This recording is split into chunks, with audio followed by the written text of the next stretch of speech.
ظاہر ہے ایک بچہ اور ایک بچی 12 گھنٹے غیروں کے ساتھ رہتی ہے، ان کا کلچر، ان کی تہذیب، ان کا طریقہ، ان کا آئیڈیل دیکھ رہی ہے، اور گھر آنے کے بعد بھی گھر کا ماحول بھی دیندارانہ نہیں ہے۔ اب بتائیں اس کے ذہن و دماغ میں کیا ہے؟ اس لیے گھروں کا بھی ماحول بنائیں، اور بچیاں اور بچے جو جا رہے ہیں ان پر بھی توجہ دیں، اس لیے کہ آج ارتداد کی جو لہر اتنی خطرناک ہے، 10 لاکھ سے زیادہ ہماری بچیاں مرتد ہو چکی، 10 لاکھ سے زیادہ۔ اور دور دور نہ جائیے، ہمارے شہروں میں جا کر خبر لیجئے، ہمارے بیتیا میں نہ جانے کتنے، 1 2 نہیں، اگر ہم 100 سے کی بات کریں تو اس سے بھی زیادہ بچیاں ہیں جو غیروں تک جا چکی ہیں۔ اور اس میں صرف غریب گھرانے کے بچیاں نہیں ہیں، بلکہ اچھے لوگوں کی بچیاں ہیں جہاں دینداری نہیں ہے، دنیا ہے، ماڈرن زمانہ ہے، گھروں میں دیندارانہ ماحول نہیں ہے۔ اس لیے دوستو ان کی ایمان کی فکر کریں، اور ان کی ایمان کا فکر کرنا ہر ذمہ داروں کی ذمہ داری ہے۔ مولانا ابو الحسن علی ندوی رحمۃ اللہ علیہ قریبی بہت بڑے عالم دین ہندوستان کے گزرے ہیں، جن کو اتنا بڑا اعزاز اور اکرام ملا، خانہ کعبہ کی چابی انہیں ملی۔ انہوں نے فرمایا کہ گاؤں گاؤں میں مکتب کا نظام قائم کیا جائے، مدارس کے جال بچھا دیے جائیں، اس لیے کہ یہ مدارس جب رہیں گے، یہ مکاتب جب چڑھتے رہیں گے، تمہارے ایمان کا تحفظ ہوگا، تمہارے بچوں کے مستقبل میں ان کے عقیدے کا تحفظ ہوگا۔ اور فرمایا سنو، اگر تمہیں 1 2 فاقہ کرنا نصیب ہو، فاقہ کر لینا، اور اگر تم جس گھر میں رہتے ہو اس گھر کو بیچنا پڑے، دین اور مدارس مکاتب کے نظام کو چلانے کے لیے ان گھروں کو بیچ دینا، یہ تمہارے لیے سستا سودا ہے، اس سے کہ تمہارے بچوں کا ایمان محفوظ نہ رہے۔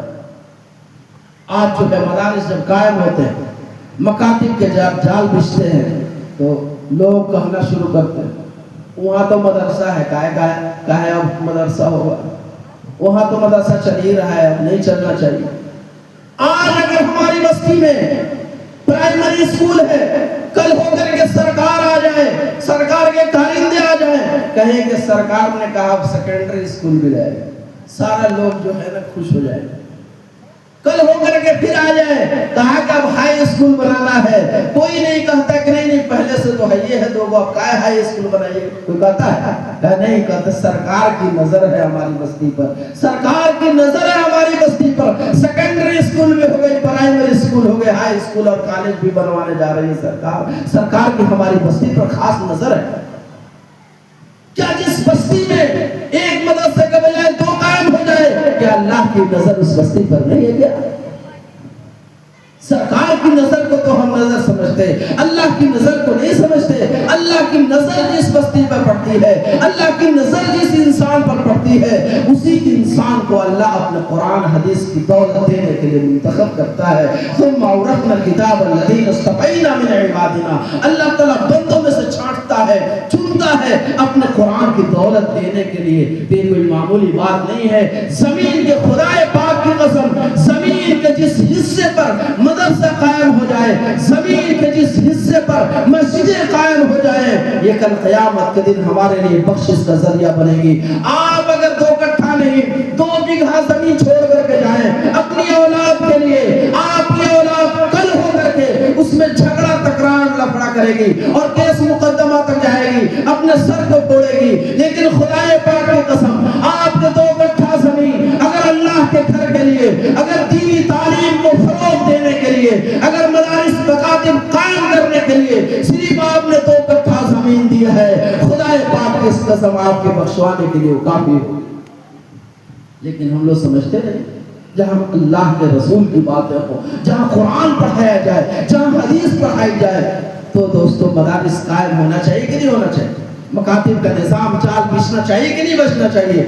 آج ضرورت ہے، کل کے مقابلے میں کئی گنا آج زیادہ ضرورت ہے۔ اس لیے اگر مدرسے قائم ہو رہے ہیں، تعاون کیا جائے، دل سے تعاون کیا جائے، اختلاف کو بالائے طاق رکھا جائے۔ میں پہلے بھی کہا ہوں، ایک اختلاف نہیں، ہر گھر میں 10 اختلاف ہے، بہن سے اختلاف ہے، بھائیوں سے اختلاف ہے، نند اور ساس میں نند اور جو ہے بہو میں اختلاف ہے، اور ساس اور بہو میں اختلاف ہے، نہ جانے کتنے اختلاف ہمارے گھر میں ہے، لیکن ہر گھر چل رہا ہے کہ نہیں ٹھیک ٹھاک؟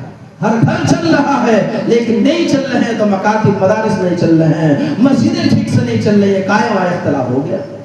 10 اختلاف کے باوجود ہمارے خاندان ٹھیک سے چل رہا ہے، سب لوگ پیسے کما رہے ہیں، آرام سے ٹھاٹ سے کھا رہے ہیں۔ نہیں چل رہا ہے تو اختلاف کی بنیاد پر مدرسے نہیں چل رہے ہیں، مکاتب نہیں چل رہے ہیں، اور مسجد کا نظام نہیں چل رہا ہے۔ اس لیے اگر مدرسے بن رہے ہو، خدا پاک کی قسم ایسا نہ ہو کل قیامت کے دن آپ کو دین کو روکنے والوں میں شمار کیا جائے۔ آپ اپنی ذات سے تیار رہیں، آپ اپنی آواز سے تیار رہیں، آپ اپنی باتوں سے تیار رہیں، آپ اپنے پیسوں سے تیار رہیں، آپ اپنے وقت دے کر تیار رہیں۔ جن کا جو وقت لگے گا، آپ دنیا کے اندر 1 گھنٹہ نہیں 2 گھنٹہ وقت صرف کریں، اس 2 گھنٹے کا آپ کو حساب دینا ہوگا۔ خدا پاک کی قسم اگر 2 گھنٹے آپ مدرسے کو چلانے میں آپ چل دیں گے اللہ کے راستے میں، اس کا حساب نہیں دینا پڑے گا، اس 2 گھنٹے کا اللہ آپ کو بے حساب دے گا۔ دے گا کہ نہیں دے گا؟ دنیا میں بھی دے گا، آخرت میں بھی دے گا۔ جو پیسے آپ جو ہے دنیا میں لگا رہے ہیں، جو پیسے آپ اپنی اولاد میں خرچ کر رہے ہیں، جو پیسے آپ اپنے بلڈنگوں میں خرچ کر رہے ہیں، 1 روپے کا آپ کو حساب دینا پڑے گا۔ لیکن جن اینٹوں کے پیسے آپ نے لگایا ہے، جن سیمنٹ کاروں کے پیسے آپ نے لگایا ہے، خدا پاک کی قسم اس کا کوئی حساب نہیں، اللہ آپ کو بے حساب دے گا۔ اس لیے مدرسے بن رہے ہیں تو بننے دیا جائے، اختلاف نہ ہونے دیا جائے، اس کو آگے بڑھانے کی کوشش کیا جائے۔ انشاءاللہ کریں گے۔ آپ کے گاؤں میں بھی مدرسہ بن رہا ہے، اور وقت کے بہت بڑے ہستی اور وقت کے بہت بڑے بزرگ اللہ کے ولی جو آپ کے گاؤں میں قدم رکھ دیے اور انہوں نے بنیاد ڈالی ہے۔ بڑا مشکل سے وقت ملا تھا، لیکن افسوسناک بات یہ ہے کہ کام شاید کے بند ہے۔ سب لوگ انشاءاللہ تیار رہیں گے اور کام آگے بڑھانے کی کوشش کریں، تاکہ آپ کی بستی میں بھی قال اللہ قال رسول کی صدائیں گونجے۔ خدا پاک کی قسم اگر حادثہ بھی آ رہا ہوگا تو حادثہ بھی ٹل جائے گا، اللہ اس کے رسول کی تعلیم کی وجہ سے۔ انشاءاللہ سب لوگ تیار ہیں، اللہ سب کو قبول کرے۔ جو باتیں کہی گئی ہیں، بہت دیر سے آپ بھی بیٹھے ہیں، تھک گئے ہیں، اللہ تعالیٰ آپ سب کے بیٹھنے کو قبول فرمائے۔ ہماری مائیں بہنیں بیٹھی ہوں، اللہ ان سب کے بیٹھنے کو قبول فرمائے، اور جو باتیں کہی سنی گئی ہیں اللہ اس کو ہم سبوں کے دلوں میں اتار کر اس پر عمل کی توفیق نصیب فرمائے۔ آمین یا رب العالمین۔